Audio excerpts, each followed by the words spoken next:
Tiki? Well, that'll be interesting.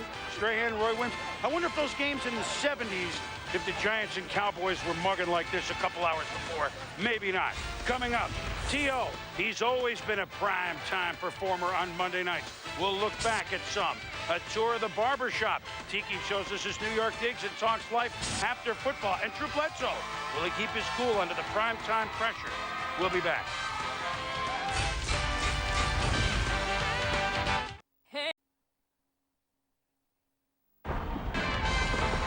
Monday Night Countdown, delivered by UPS. What can Brown do for you?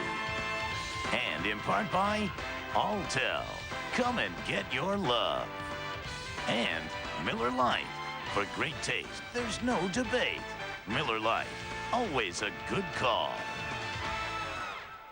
Welcome back to Dallas, everybody, on Monday Night Countdown. On Thursday, Tiki Barber announced his intention to retire at the end of the season. Now, not a decision that you might expect from a 31-year-old who happened to be the NFL's leading rusher heading into the weekend. But Tiki wouldn't be the first great back to walk away in his youth. Jim Brown, of course, the great one, was 29 when he hung up his cleats. Barry Sanders was 30. Earl Campbell, 30. Now perhaps we can add Tiki to the list. With more on this surprising announcement, let's bring in Susie Colbert. Suze? Well, Chris, for the people who truly know and understand Tiki Barber, this wasn't a surprise. He told me he's been thinking about this for a few years. It's just that he always felt that he had something to prove. Last year, which was the best year of his career, he wanted to help restore the Giants' pride, help get them back to the playoffs. So I asked him what inspired him to come back this year. This year, I really think we're poised and have the ability, if we can put it all together, to win a Super Bowl. And that excites me. That keeps me passionate about what I'm doing. But with all that being said, I get pounded on. And, you know, people don't see me Monday through Thursday and the agony that I go through. And given all the opportunities that I have out there, it just becomes time for me. Opportunity includes a role in TV news, not sports. And it all started the beginning of Tiki's career. He admits he wasn't a very good running back. He had gotten hurt, he lost his speed, and being educated and opportunistic, he looked for other outside interests. One thing led to another, and here we are. But Chris, as for all the speculation that have gone throughout the season, whether this is really it, he was adamant. This will be his final season. Well, we'll enjoy watching him tonight and this season for sure, Suze. How much will the Giants miss Barber? Now, look at this. Last week, he led the Giants in rushing for the 69th straight game, dating back to 2002. Think about that. I mean, no injury, no off day, 69 straight games is an NFL record. Barry Sanders did it for 68. I mean, so that in itself is amazing, and consistency, obviously. What about the timing of the announcement, Tom? The Giants, you know, off to a nice start. Boom, I believe that anything that you do that distracts your football team from the task at hand, which is winning the next game, is a negative. And I think in this case, what Tiki Barber has done is distracted his football team from the task at hand. I point to Bill Belichick and Tom Brady. I think that they are the two best at it. A one-game season. We're going to play the next game. No distractions. Just think about that. I think that when he did this, he actually made everybody on this football team think, you know, are we going to be able to win the Super Bowl for Tiki? Are we going to, is Eli come along far enough for us to get to the Super Bowl? All of those questions should be asked when they get there, not now in the middle of the season. Not only a distraction, Tom, but don't you rob yourself of being the leader that you are on this football team. Because as a young football player, and we are in a tight football game, Tiki comes running over to me and say, Michael, let's get it going, get it going. I'm looking at him like, what are you talking about? You're quitting on us. You're not Jerome Bettis, who played 100 years and you cannot play. You are the star of this football team. Now, you quit in the offseason or you retire in the offseason, that's one thing. But to let this get out mid-season, to me, in my head, that's quitting. That's not retiring. Whew. I don't, you know what, it's a lame duck situation because it's his leadership. They're not going to be around for a long time. So, you know, in many ways, people are going to question it. The big problem is that it's a shock to everybody. Michael alluded to it, Jerome Bettis, everybody knew what was coming. When you shock your team, you want to shock them in April. You don't want to shock them in October because that shock reverberates in so many ways that you can't control.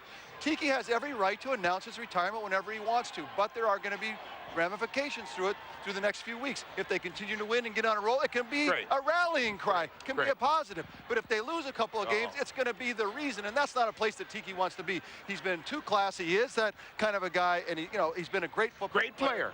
Great player. It's a little You know what? unfortunate. And I agree with everything you're saying, because I understand, hey, man, we need, but maybe, Shockey in the headlines, questioning the coach Coughlin through the season at the end of last year in the play. Maybe it's New York, a little bit of it, maybe a little bit. The Giants, it's business as usual. And once things get rolling with Tiki, then it doesn't become an issue anymore. Nothing like a few good games and a win. Will the Stars shine bright here in Dallas? Fans hoping for a hard-hitting game from safety Roy Williams.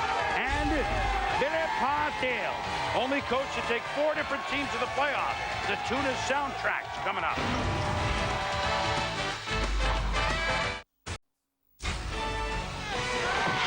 Welcome back to Monday Night Countdown, delivered by UPS. Tall receiver, that would be Plexico Burris. We'll see if the Giants can upend Dallas in Big D tonight. For our next Teams at 20 report on the Giants, let's send it to Rachel Nichols. Rachel. Well, Chris, the Giants know they have to contain Terrell Owens tonight. Players tell me the game plan is to be very physical with him and very aggressive on jump ball situations in the end zone. More than anything, though, they believe their greatest weapon against T.O. is T.O. They feel if they can take Owens out of the game early, they can get him aggravated and maybe turning on his own teammates. As linebacker Antonio Pierce put it, you want to get him frustrated. You want him and that quarterback going at it. Hey, maybe we can get the whole stadium booing him. Now for a report on the Cowboys, here's Ed Werder. Rachel, Terrell Owens has 9 touchdown catches in his last 6 Monday night games. He's definitely going to add to that total tonight against the Giants. The emphasis is on quick routes, hitch patterns, slants, crossing routes. The other guy to watch tonight for the Cowboys, Boomer, running back Julius Jones. The Cowboys feel the Giants overreact in play-action situations. They're susceptible to the draw play, and Drew Bledsoe said that's one of the plays Julius Jones runs best. All right, Ed, thank you very much. Earth to Ed. Now he comes in. Crisp, clear night in Dallas. Aerial coverage brought to you by Goodyear Tires, featuring Silent Armor technology. Stuart Scott of the Primetime Gang. Join us now from the set outside. Stu, pretty good field you got behind you. Hey, Boom, it's about an hour before the game. We still got a couple hundred fans here outside at our primetime set. Nobody's ready to go into the game yet.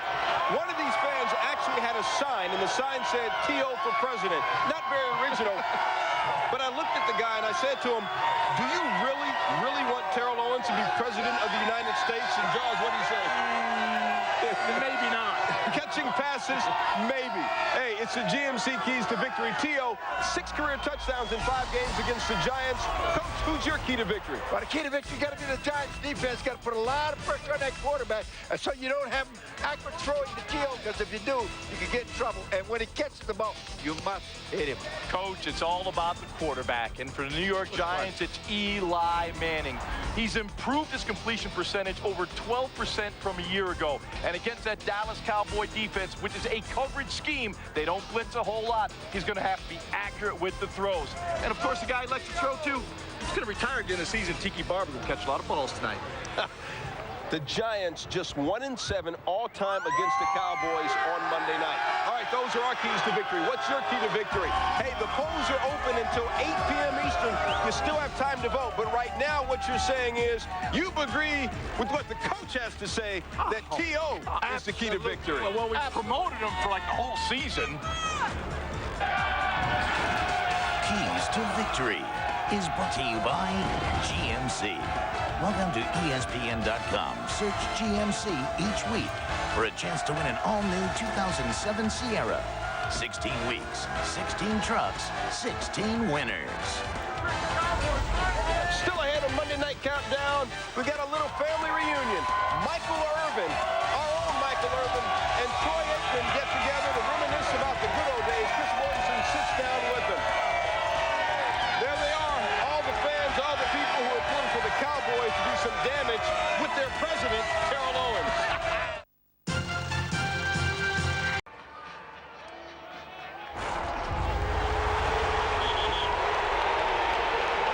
We're heading to Big D as we go deep into the heart of Texas. Look, you need a big place for the Red River Shootout. Mark Cuban, Jerry Jones, Ross Perot, and the world's most famous cheerleaders. Among those native to Dallas, Lance Armstrong, Usher, Meatloaf, the Wilsons, Luke and Owen, and the Simpsons, Jessica and Ashley. And how about them Cowboys and their 5 Super Bowl rings?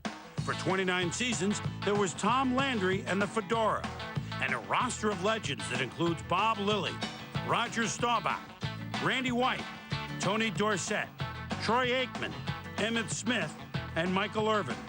Number 88's the Cowboys' all-time leader in catches and in yards. Dallas once won a Lord Stanley, and the resurgent Mavs are shooting for a first title. But in principle, Victoria principle, this has always been a city that loves its drama. Who shot JR anyway? One of the most prolific tandems in NFL history, Troy Aikman to Michael Irvin. They won 3 Super Bowls together, both first-round picks. Michael was Tex Schramm's last, Troy the first for Jerry and Jimmy.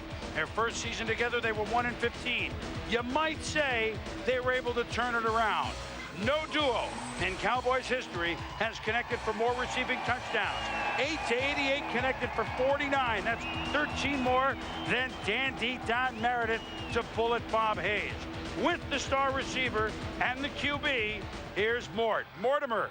Boomer, thank you very much. There you see the names of Troy Aikman and Michael Irvin and the Dallas Cowboys Ring of Honor. Tonight, Troy Aikman is going to be presented with this Hall of Fame ring. He was inducted, of course, this summer into the Hall of Fame.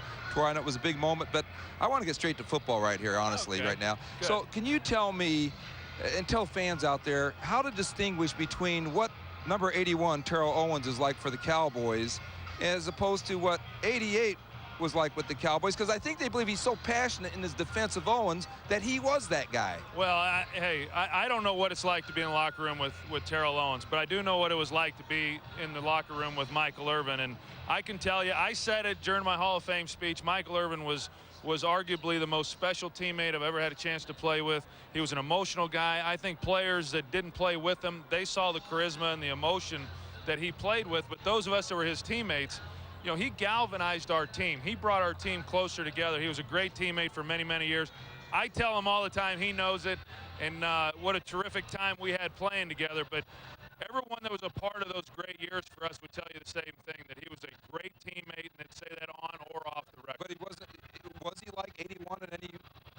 Not from what I can tell, you know. I mean, and I say that because I think Michael was one of the most unselfish players that I've ever played with, and people hear that and they immediately think, hey, come on, you got to be joking. I mean, the guy wants the ball, and he definitely wanted the ball.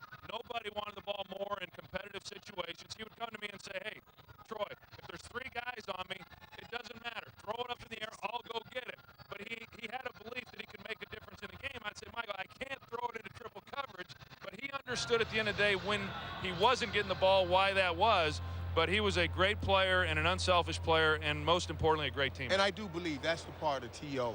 that I do love, and he's like that. Now, is T.O.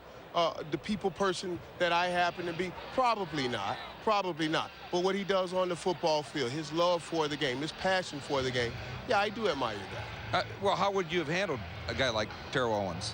You know, I never had to. I don't know how I would have handled that situation. And again, I think that in some ways it's unfair because I've not played with him. I've not been in the locker room with him. I've heard Drew Bledsoe talk about what it was like to play for him. I've heard Donovan McNabb talk about it, as well as Jeff Garcia, and their experiences, at least the first 2, entirely different from the experiences that I had with 88. Well, let's talk about Drew Bledsoe, because there's been a lot of talk about if Drew isn't protected properly, that Bill Parcells will make the move to Tony Romo. Your thoughts on that? Well, I think it absolutely gives them an added dimension, the ability to move. Now, we talk about it so many times. A young guy like Tony Romo, he hasn't had many snaps. But also, I watched some of these plays Drew Bledsoe has made out here, or hasn't made, as a matter of fact, the underthrows to a guy like Terrell Owens. Because Drew, I feel like Drew, Troy, you correct me on this, he feels like he has to see a receiver. And he doesn't need to see a receiver. He has to learn more to anticipate a guy coming open, and I think that'll help him get rid of the ball a little bit better. Troy? Would you make the move if you were Parcells if Bledsoe struggled the next 3 or 4 weeks? Well, I think that there's pressure on every quarterback in this league. I don't think there's any question that Bill Parcells right now wants to win now. Maybe that's in some ways why Tony Romo hasn't played up to this point. If this is a team that struggles offensively, I think they've got enough other pieces in place to where I do believe that Bill Parcells would make the change. And I think that Tony Romo, when he's given the opportunity, whenever that is, I think he'll play very, very well. But let me say this. Tony Romo's done nothing up to this point to suggest that he's a better player than what Drew Bledsoe is. All right, Boomer, you heard it from 2 of the great ones. Back to you. All right, Mort, Troy, Michael, thank you. And speaking of great ones, can you tell it's Monday night in Dallas? Who ran smoother, quieter, and more efficiently than this man, TD Tony Dorsett? Speaking of Hall of Fame Cowboys, their one certainly is. Still to come. We haven't mentioned him in about 30 seconds. Grab your Sharpie. T.O.'s Monday Night Magical Moment. Coming up.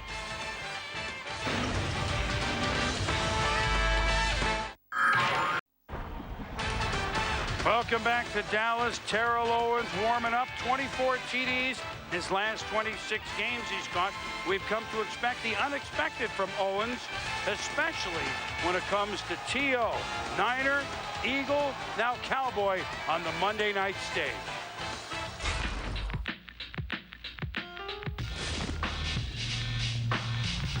Throws to Terrell Owens, slips a tackle and turns a short gain into not only a long gain, but a touchdown.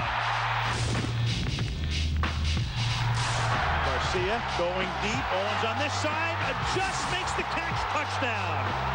What is that, a pin? Yeah. He had a pen in his sock, and he pulled it out and autographed the ball. Now McNabb is going deep, and it is caught for a touchdown. Terrell Owens. And that pass is brought by Owens. He breaks away, and he will score. To the end zone goes McNabb, and how in the world does Owens get that open? Throws into the end zone, and Terrell Owens comes up with the football for the touchdown. Well, the primetime drama now shifts, of course, to Dallas. T.O. has delivered 15 career touchdowns in 19 games on Monday Night Football. He's got to go away tonight if he's going to catch Jerry Rice with 34, but still second all time. Owens with 11 TDs in his last 8 Monday Nighters. So around all this, we know that Terrell Owens, we know what he can do on the big stage, and you know better than all of us, Steve. But question is, will Drew Bledsoe not be sacked so many times by the Giants? Will he have time to get the ball to T.O.? Well, you know, it's a copycat league, and I think that the key is how you get the pressure on Drew Bledsoe, and everybody wants to get it in his face. They want to copy what they saw from the Philadelphia Eagles. The New York Giants have Umanura and Strahan on the ends, and they usually get their pressure from the outside. They're going to show a blitz package to Drew Bledsoe. He's a guy who's been sacked out of the last 5 years 4 times, at least 40 times. So I think that that's the key. I said it at the beginning of the show. It's not about T.O. He'll have a breakout game if, in fact, you can get him the ball. But if the quarterback still has the ball and he's on the ground, then it's going to be lights out for the Dallas Cowboys. The key word is anticipation, and it is what Drew must.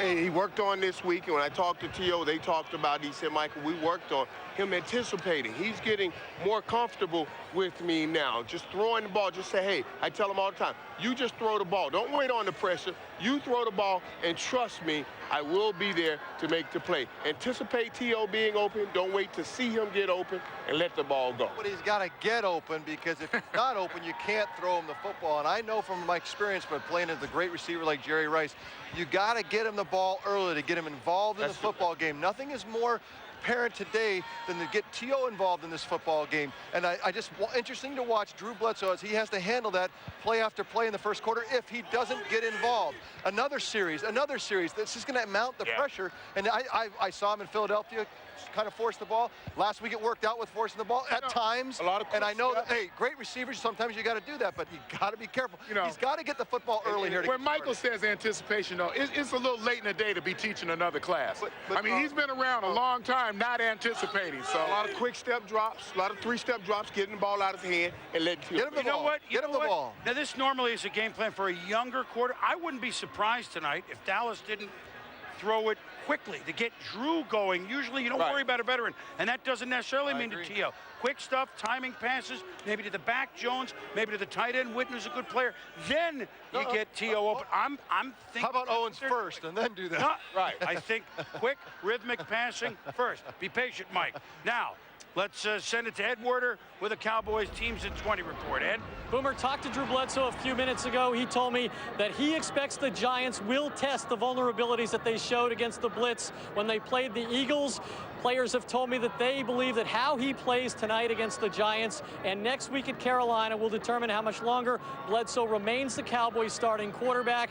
One player told me the pressure's on him, and he knows it. You're right, the emphasis tonight, getting the ball out quickly. But before we go to Rachel Nichols of the Giants, I want to say that they have told me that the coaches have made the point to him, to Tony Romo, to be ready if Bledsoe struggles tonight, Boomer. Well, that certainly would be interesting. So that short a hook? Or, I mean, the backup quarterback's ready all the time, right, Steve? I mean, well, you got to be, it's relative, right? It's contextual. They're always going to tell the backup quarterback, hey, be ready to play football. But in this situation, if it's public and it's like, hey, Tony, be extra ready today. Be really careful. All right, let's go to in the pocket from yesterday's games. Let's go to the best throw. It's so nice to have Tom Brady back in the pocket. He's my best throw of the game. Now watch this. Chad Johnson's your spot shadow there at the top of the screen. Tom Brady gets set in a 7-step drop. Classic drop, by the way. Sets his feet, throws the ball deep. Perfect pass. But we're going to set this up. There's more to this play than just obviously throwing the football. You see Ben Watson underneath, and this is precision route running. This is everybody putting themselves in the right spot at the right time. And look at the corner. Look back towards Ben Watson. Oh, no! That's a lot of Tom Brady. Look at the safety show up late. That's great all the way around. All right, worst throw. Jake Delhomme in the red zone with the game on the line on the road. Jake, you got Kevin Case-Beharn watching you down the street. You cannot stare down anything inside the 10. All he had to do was turn and make the big catch. It changed the whole game. Best decision under pressure, Michael Vick. He had a bunch of them yesterday against the swarming Pittsburgh Steelers. Look at the double blitzes on the left. He avoids both of them. Palamalu, and then he drops it off to Algie Kumpler, who was the blocker, keeping his eyes open down the field, get out of the pocket, drop it off. Biggest play of the game to set up the field goal to win it. All right, worst decision. Well, Donovan, you know he had probably the gutsiest performance yesterday, but in this situation, look at the corner, looking inside, letting the guy go by. You know he's going to have to make the tackle. This is a situation where the clock's been around. He's got to throw it into the end zone. Donovan's played a long time. You know, he's okay. And then how about gutsiest performance? You know, for all the things we talked about Brett Favre, he is having a great time. He's throwing the football. Look at this, Donald Driver, take a walk with me, buddy. This is just a good time by all. You know what? If you're going to play, you're not going to make the playoffs. It's going to maybe be your last year. Have a great time. All right, top 5 quarterbacks. Not much change here. Carson Palmer, you know, had a nice game yesterday, a big win, obviously. Drew Brees had the week off, but I think he's become one of those top 5 guys. Donovan McNabb, I know he lost yesterday, but he is playing top football, and especially with the condition he was in yesterday, that's something. And then, of course, last week it was Tom Brady on top. But Peyton Manning, they switched this week because we're just going to interchange these two probably throughout the rest of the season, Michael. I would say that's safe. That's safe. You know, I know you respect Steve. We talked about Tony Romo, backup coming in and doing a good job. Damon Heward, well, he and the Chiefs have done a good job. Now the Chiefs had a big lead, but LaDainian Tomlinson says, I can play quarterback to Brandon Maliuna. Tomlinson and Maliuna for a one-yard play. It's tied at 27. But Damon Heward and Tony Gonzalez, who in this game was very Mark Bavaro-like, carrying guys on his back. And then Lawrence, time after time, from 48 yards with 11 seconds to go to try to win it. Good. Flag on the play. False start. Chiefs tight end Chris Wilson. So now, on a day with long field goals, Tynes got a hit from 53. It's long enough. It's high enough. It's good. And the Chiefs have made San Diego 3-14 at Arrowhead the last 17 trips. It remains a tough place to play, even when, quote, San Diego on paper has a superior team, but that's why they play the games. Mort, let's bring you back now. Last night, speaking of the Chargers, you reported the Chargers' outstanding linebacker, Sean Merriman, is suspended by the NFL for 4 games after testing positive for steroids. What's the latest on all this, Mort? Whom he has appealed that suspension. They were awaiting word on a statement that Merriman is supposedly going to read to the media shortly. He has hired an attorney named David Cornwell, who represents a lot of players in these appeal cases. Cornwell actually helped write the drug policy a few years ago, worked for the league office, also for the Players Association. And clearly, because of the injury to Sean Phillips, the outside linebacker, he was hurt yesterday. They had already lost Steve Foley.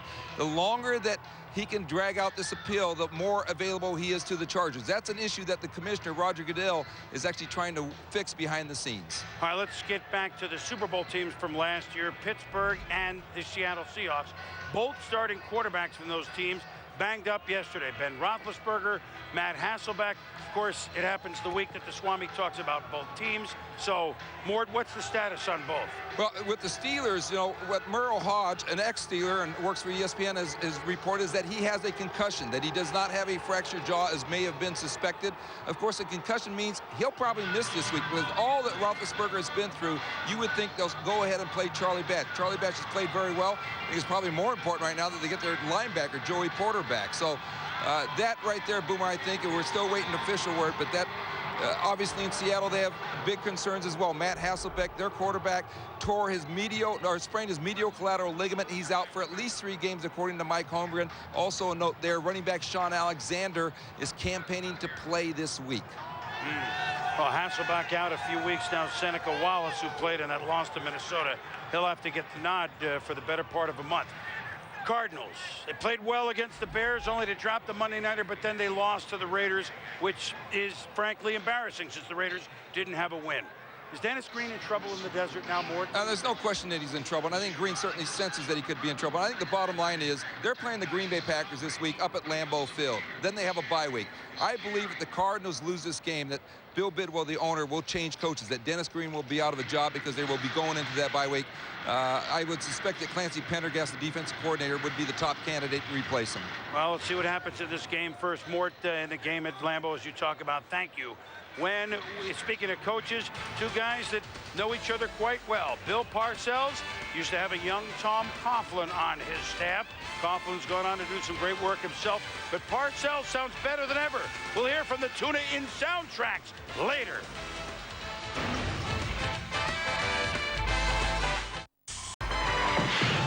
You are watching Monday Night Countdown, delivered by UPS.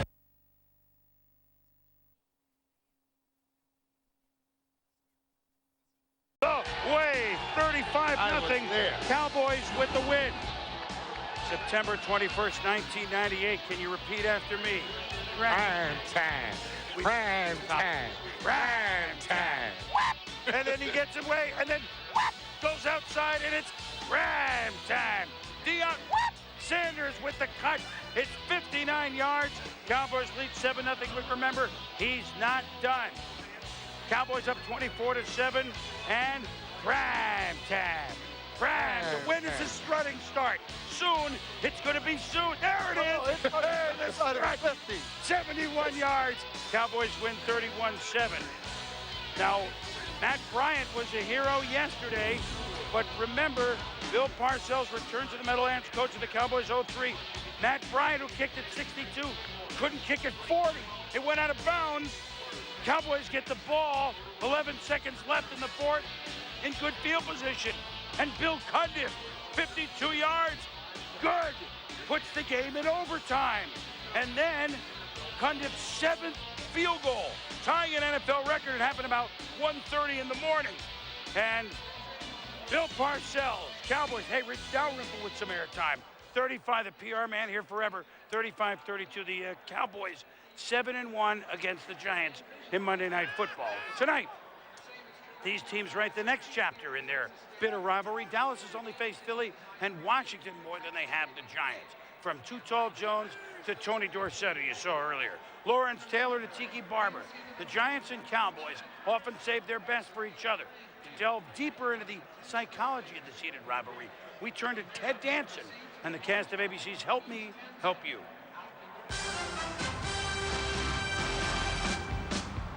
Let's have a really strong session tonight, everybody. Really dig into your problems. Michael, are we keeping you from something? Yeah, the Giants-Cowboys game. But don't worry, I'd rather be here with you freaks. Michael, why don't you share something that's bothering you? Okay, him. What's up? See, I think you're transferring your hatred of the Dallas Cowboys onto Jonathan here. No, I hate them both separately. Aw, he's just mad because he knows his precious Giants are going down. But don't hate me. I'm just a man who loves Cowboys. The Cowboys. I love the Cowboys. The Dallas Cowboys of football games.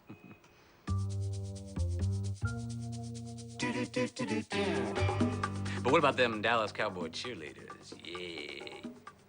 Really? Who cares about football players? What? They're just a bunch of sweaty manimals who promise they'll call the next time they're in town, but never do.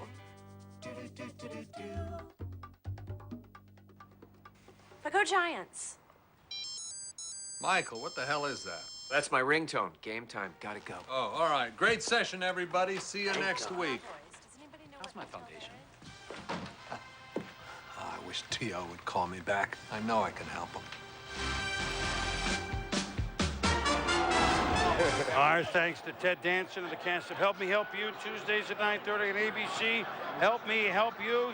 Well, T.O. is saying that to the Cowboys and all their fans. Everybody knows his name. Cheers, T.O. And what a segue from Terrell Owens in the runway.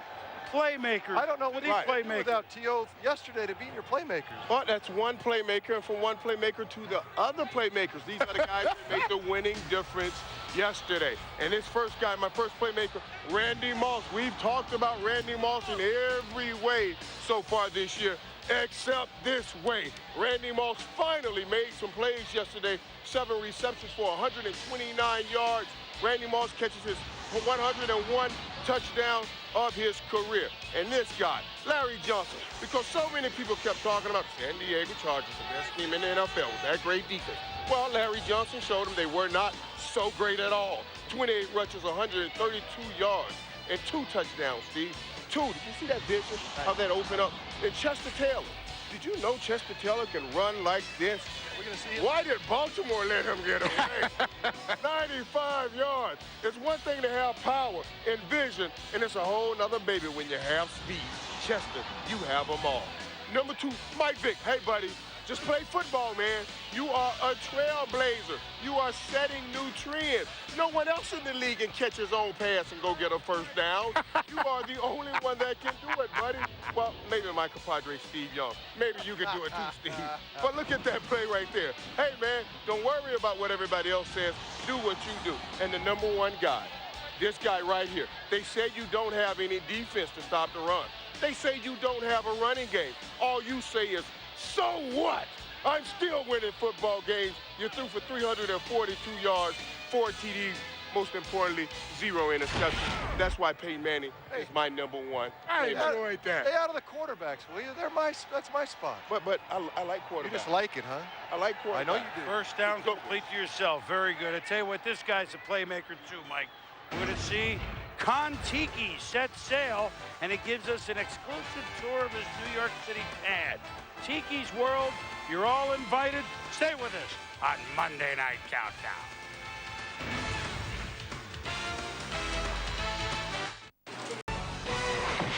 Welcome back to Monday Night Countdown, delivered by UPS. Yesterday in very hot Tampa Bay, the Philadelphia Eagles were trailing the Buccaneers 10-0, and for the second time, Rondé Barber does go all the way. 66 yards on this one, 17-0 Tampa Bay in a big upset. But here comes Philadelphia. They had over 500 yards in total offense. How about Brian Westbrook with under a minute to go? Whoop, and then whoop, and then whoop, and then whoop. There were 5 tackles missed, 52 yards. The Eagles are going to win it 21-20 because there's no way you can kick a 62-yard field goal. The record is 63. Matt Bryant, it's on the way. Oh my God, it might make it. Good, good, good, that's good. 62 yards. McNabb and the Eagles can't believe it. And so the Buccaneers beat Philadelphia 23-21 with the loss. That means the winner tonight, 3-2 Giants, 3-2 Dallas Cowboys, move into first place and are the heavy in the NFC East, at least for this week. So now with that in mind, are you ready for the field pass? Yes. Yes, let's go to the field pass and get you set for some of the players.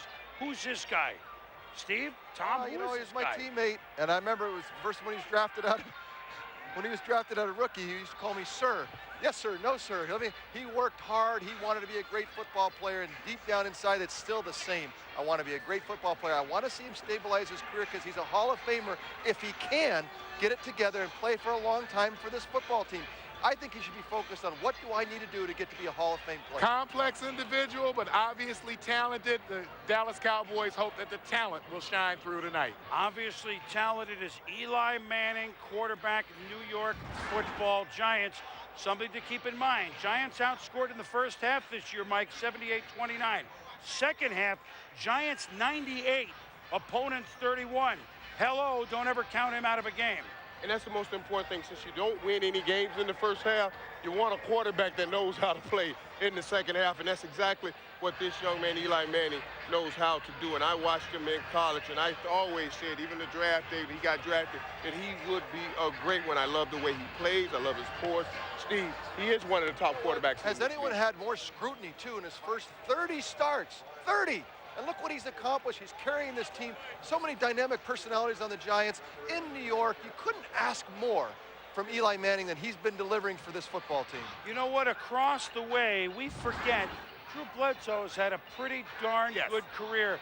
Last week, he became what? The 12th player to have throw 250 touchdown passes in his career, Tom. And yet he is on a short leash tonight, as we have heard earlier in this show. Tony Romo told to get ready to play. The reason he has been sacked 463 times, it's 6 all time. So for all of that success that he has had, his immobility is something that the coaches are questioning. That's something to keep an eye on tonight. Will Drew Bledsoe be able to survive an early onslaught by the defense of the New York Giants? Jeremy Shockey, when he's on, healthy last week, couple of touchdowns as the Giants won in Atlanta. We know what he can do. He says, I want to go out for passes, Mike. I don't really want to block that much. He's got to be the complete tight end, but we know he's a force. Yeah, he is. And I tell you what, this is the guy that the Dallas Cowboys have to watch out for. We watch what the tight end from the Philadelphia Eagles running by Roy Williams and how he hurt the Dallas Cowboys. This guy, Jeremy Shockey, can hurt the Dallas Cowboys. He has the speed to get upfield and the strength and courage to make plays across the middle of the field. They have to watch out for this guy. One of the great coaches of all time, and it's just very easy to say it. Whenever he's finished, he'll go to the Hall of Fame. He'd like to be finished with a Super Bowl championship with yet another team, Steve. Bill Parcells. I fell in love with him when he was on the set with us that one year. I didn't know how deep he really was. He thinks 4 moves ahead. He's always ahead of his football team. Every message he delivers in a unique way that a guy can take the best way that he can. A lot of times he'll yell at the coach in front of the player about the player, but he's yelling at the coach so the player doesn't have to actually take it straight on. He's very unique in how he handles human beings. I think one of the all-time great football coaches. And he has this little picture and big picture in mind at the same time. Amazing. Michael Strahan has the big picture, i.e., okay, there's a quarterback, Tom. Let's go get him. Well, you want a defensive end who is as good at stopping the run as he is at rushing the passer, and that's what you have in Michael Strahan. Don't believe a lot in numbers, but you listen to this. He is 2 sacks away from tying Lawrence Taylor for the New York Giants sack record. Now, I put an asterisk beside that because Lawrence Taylor in his rookie year had 9.5 sacks that they didn't count. We don't know why, but Michael Strahan is going to be one of the keys tonight if the Giants are going to have success. It's all about the D-line. One of the keys for Dallas, we've talked about Tiki Barber, but not far off the rushing lead coming into the weekend, Mike. Julius Jones, number 21. He's had, we remember a big game he had on a Monday night against Seattle, that's for sure. Yeah, but now he's starting to put them all together. And this is what this city and this football team has been waiting on. Julius Jones to step out and say, listen, I am your running back for the future here. And he's starting to do that. He's starting to enjoy less men in the box with T.O. and Terry Glenn outside. And he's doing exactly what he should. He's taking advantage of it. Well, 3 guys that have taken advantage certainly of our situation. And hopefully you're enjoying them every Monday night. They need no warm-up. They're ready to roll. Our game crew, led by Mike Tirico. Michael. Thanks, Chris. Good evening, guys. Fun atmosphere, as always, with the Dallas Cowboys and the Giants. And let's focus on the quarterbacks. Guys are taking us around the field with their field pass. For a second on Eli Manning first. It's almost like the fast-forward button has been hit forever for Eli. Oh, you're Archie's son, you're Peyton's brother. Just go to Ole Miss, follow the legend. Go be great in college, and now come to the pros, to New York in 2 years, and be the guy. We forget, this is his 31st start. He's just, Tony, at the end of what would be 2 full seasons as a starter. Yeah, and he's doing it in New York, where the spotlight always shines the brightest. He has made dramatic improvements this year, particularly in passing completion percentage. He is up from 53% to 65%, which is a huge jump up. He's got 11 touchdown passes so far, 9 of which are in the second half. 6 of those 9 either in the fourth quarter or in overtime. Mike, if you're going to pick one quarter to be great, how about the fourth quarter? Well, picking where to be great is one thing. Finding the little things to get better game-wide is one of the keys, and Susie Colbert down on the field has more on the whys behind that, Suze. Right. Well, to Tony's point, here's how Eli improved his completion percentage. For starters, he spent more time at the Giants facility this offseason than any other player, and they worked on his mechanics, namely his footwork, because accuracy begins with your feet and your legs. And he and quarterback coach Kevin Gilbride looked at every offensive play from last season. What they didn't like, they corrected. And this season, they've charted every completion, each pass, all over the field. And you can see how he's improved in every area.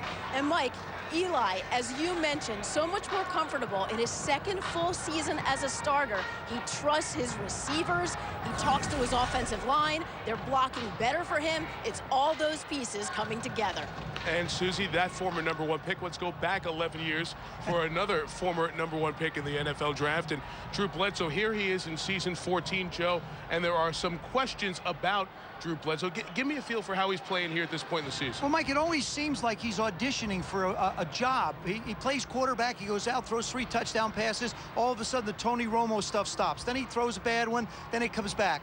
For Drew Bledsoe, it's a question of pride. He's constantly auditioning and proving himself. And the other thing is, you have to look inside and spend some time with him and understand the competitive nature of him. When he practices and he sees Tony do something well, he walks by the kid and says, watch this. He has a lot of pride. He enjoys the fact that he's competing. He's a guy that I think will play very well at home because he has 4 touchdown passes and no interceptions here. I'd expect him to play well tonight. He's top 10 all-time in attempts, completion, yards, but he's also been sacked a lot. And Michelle Tafoya, the Giants are keenly aware of that. Yeah, and the Giants have picked up their pass rush the last couple of weeks, Mike. 10 of their 12 sacks have come in their last 2 games, and tonight their target is Drew Bledsoe. They know he's more likely to throw interceptions under pressure, and they know the Cowboys are more likely to lose when he throws interceptions. 6 of his 7 interceptions have come in the Cowboys' 2 losses. Now, to counter the pass rush, Bledsoe says a couple things need to happen for him.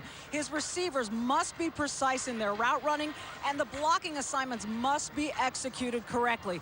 But he also said responsibility for protecting the football weighs heavily on his shoulders.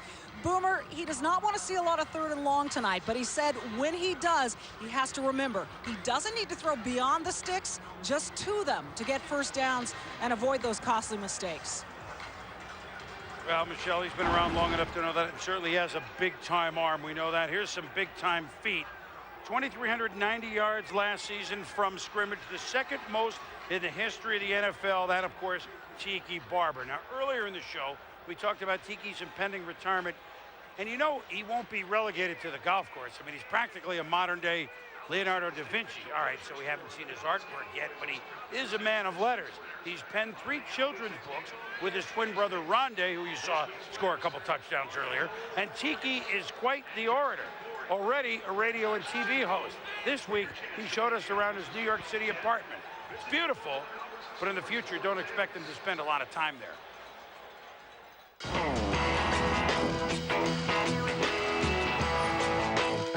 Welcome to my abode.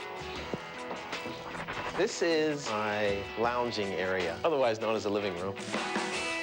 This is my chair.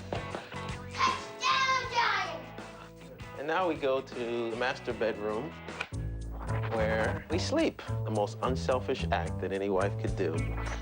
she gave me the big closet, where I keep my plethora of suits. And I have lots of shoes, too. More shoes than most men should have. And I think these are just a couple of game jerseys. Check this out. I was in this jersey when this happened. It's amazing I get out of these things alive sometimes. I guess my biggest and most proud thing in this trophy case is I have pictures of my kids. They love football, and that makes me feel proud that what I do for a living, they understand and they appreciate it. Want to say hello? Hello. Say hi, I'm AJ. Hi, I'm Tiki. No, you're not. And then we get to the kids' room. We made Giant Stadium. It's very cool, actually. And AJ, can you show everybody where you are in this picture? Who's this? Papa. Who's that? Mommy. All of our friends, they have a place on the Giant Stadium wall. All right, now this is my office. Really what it is solitude. Bye-bye. This is where I escape to in my little apartment. Take my naps. Thanks for stopping by my home. I know there's talk of me retiring while I may leave the confines of Giant Stadium. I'll never leave New York City. See you guys. Well, there's a man that's very at home. I mean, to say the He knows how to very least. deliver a line. Yes. How about that? I know it. Yeah. Well, maybe he's taking our job. Yeah. That's for sure. We continue with our field pass, and Tiki Barber is just such a special back, running, catching, everything, Tom. Yeah, Boomer, when he does retire, you know, the Giants are going to be losing a great one. The numbers don't always tell the whole story, but, you know, at the end of the year, he's going to have 10,000 yards should he stay healthy, 500 receptions. You know, the company he's keeping, the only three other guys who've done it are Marcus Allen, Walter Payton, and Marshall Faulk. So when you start thinking about those three guys and Tiki Barber, that's the kind of back that you're looking at tonight. You know, the wide receiver that's been the big play guy more often than not this year, Mike, certainly starting out of the gates, and that would be Terry Glenn, 83. Yeah, he has a great relationship with Drew Bledsoe. You know, they played together for quite a while, and Drew has said that he's very comfortable with him. But, you know, I don't know if we get Terry Glenn enough credit for the way he runs routes and catch the ball with his hands. This guy can play football. He has great speed, but what he also has is great quickness, and that's lateral movement, and that gives him great separation a lot of the times, and that gives him what Drew likes to see, room from your defensive back. You know, the Cowboys have a really fine corner in Terrence Newman, and perhaps we'll see him one-on-one at times this game with Plexico Burris. And no matter what, when you guard Burris, you always give away some inches, Steve. Yeah, you know, Plex is a guy that could be dominant. He's seen the flashes of it. And then you also see flashes like in Seattle where it looks like he loses his concentration. He's a kid that obviously could dominate a football game, and I'm sure the Giants hope will dominate tonight. He has the physical ability to do it, and I think it's really up to Plex to go ahead and take that center stage. Well, we get a lot of big-time players in a big-time game tonight. We got big-time hits jacked up from Tommy coming up. Cowboys, G-Men coming up at the bottom of the hour.